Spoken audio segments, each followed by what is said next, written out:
Assalamualaikum warahmatullahi wabarakatuh. Saya Indah Lestari dengan nomor induk 105021102621 akan mempresentasikan proposal dengan judul Analisa Penerapan Kinerja Lingkungan, Pertumbuhan Penjualan dan Sustainability Report terhadap kinerja keuangan perusahaan di Indonesia sektor industri semen.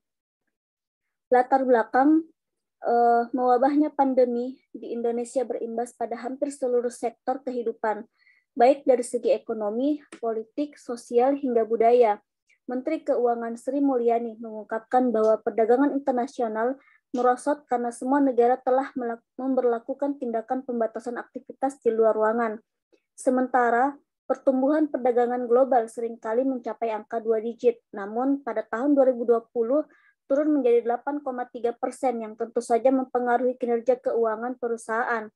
Wabah COVID-19 menjadi salah satu faktor yang menyebabkan keterlambatan pertumbuhan kinerja keuangan perusahaan sehingga mengurangi sumber daya manusia dan mengurangi aset perusahaan sehingga beberapa perusahaan meminta para karyawan untuk bekerja dari rumah selama COVID-19.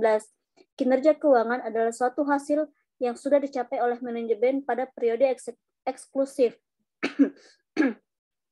Pada grafik yang terlihat di layar, dapat dilihat bahwa persentase ROE perusahaan mengalami fluktuasi. Beberapa perusahaan mengalami perubahan ROE setiap tahunnya, seperti pada PT Indosemen Tunggal Prakarsa yang memiliki persentase ROE sebesar 16% pada tahun 2020, namun mengalami penurunan terus-menerus hingga 8% pada tahun 2021. Berbeda halnya dengan PT Holcim Indonesia yang memiliki persentase ROE sebesar 13%, namun pada tahun 2020 mengalami penurunan sebesar 7-4%, dan pada tahun 2021 mengalami peningkatan sebesar 19-24%. Kinerja lingkungan memberikan informasi sejauh mana suatu perusahaan dapat memberikan kontribusinya dalam kehidupan manusia dan lingkungan sekitarnya. Dalam mendukung pelaksanaan kinerja lingkungan perusahaan di Indonesia, melalui Kementerian Lingkungan Hidup pada tahun 2002 menciptakan suatu program untuk menilai peningkatan kinerja perusahaan atau PROPER, yang menjadi salah satu upaya untuk mendorong penataan perusahaan dalam mengelola lingkungannya.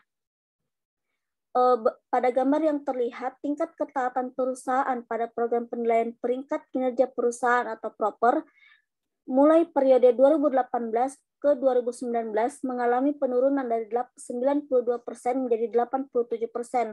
Kemudian pada periode 2019 ke 2020 mengalami penurunan dari 87% menjadi 85%. Pada periode 2020 ke 2021 mengalami peningkatan sebesar 2%. Sejalan dengan hal tersebut, perusahaan juga perlu dalam membuat laporan keberlanjutan atau sustainability report. Laporan keberlanjutan adalah laporan yang berisi tentang pengukuran, pengungkapan, akuntabilitas, dan menunjukkan peran tanggung jawab perusahaan kepada pihak internal dan eksternal perusahaan. Berdasarkan pada latar belakang tersebut, didapat fokus penelitian yang pertama, bagaimana penerapan kinerja lingkungan pada perusahaan di Indonesia. Yang kedua, bagaimana penerapan pertumbuhan penjualan pada kinerja keuangan perusahaan di Indonesia.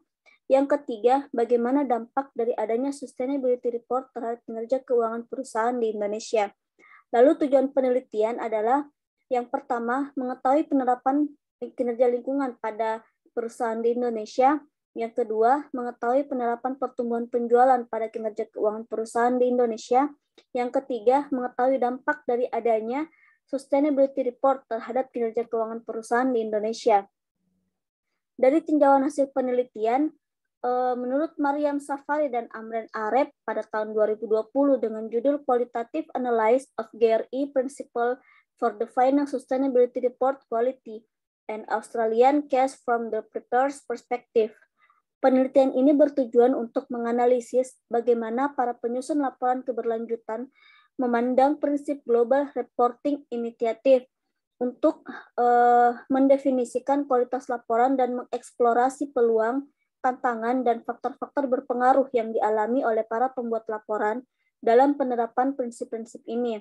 Ditopang oleh agenda kritis, Studi ini menyatukan pendekatan eksplorasi dan analisis tematik data kualitatif yang berasal dari wawancara semi terstruktur mendalam dengan individu-individu kunci yang terlibat erat dalam penyusunan laporan keberlanjutan.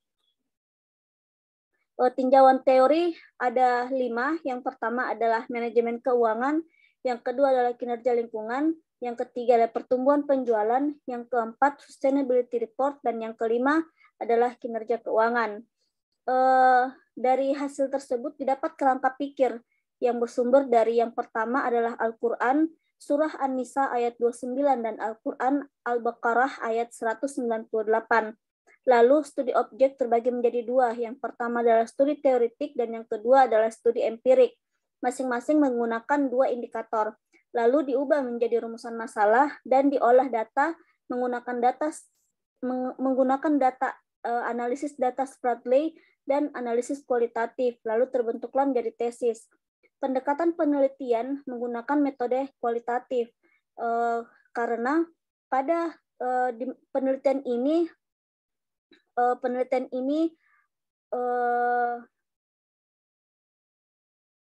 menggunakan kondisi objek yang alamiah, bukan eksperimen, di mana peneliti sebagai instrumen kunci, teknik pengumpulan data dilakukan secara triangulasi.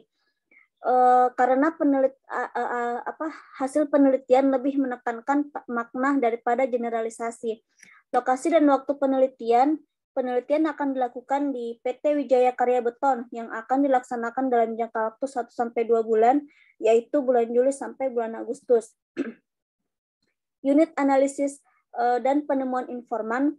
Subjek penelitian ini adalah perusahaan PT Wijaya Karya Beton dengan tujuan untuk mengetahui bagaimana penerapan kinerja lingkungan, pertumbuhan penjualan, dan sustainability report dalam memenuhi kestabilan kinerja keuangan perusahaan. Informan yang ada pada penelitian ini adalah pihak Head of Accounting, PT Wijaya Karya Beton. Yang kedua, lalu teknik pengumpulan data menggunakan 3. Yang pertama, metode observasi, yang kedua metode wawancara, dan yang ketiga metode dokumentasi.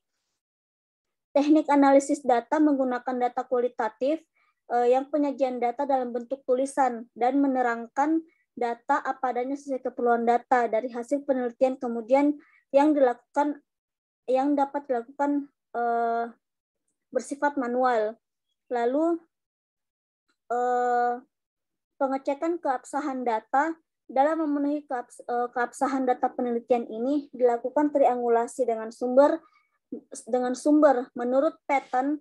Triangulasi dengan sumber berarti membandingkan dan mengecek balik derajat kepercayaan suatu informasi yang diperoleh melalui waktu dan alat yang berbeda dalam penelitian kualitatif. Mulong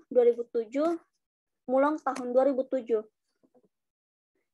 Pedoman wawancara untuk fokus penelitian pertama terdapat ada 5 pertanyaan. Fokus penelitian kedua juga terdapat 5 pertanyaan. Lalu fokus penelitian yang ketiga terdapat 5 pertanyaan. Mungkin itu presentasi proposal saya. Wabillahi taufiq wal hidayah. Wassalamualaikum warahmatullahi wabarakatuh.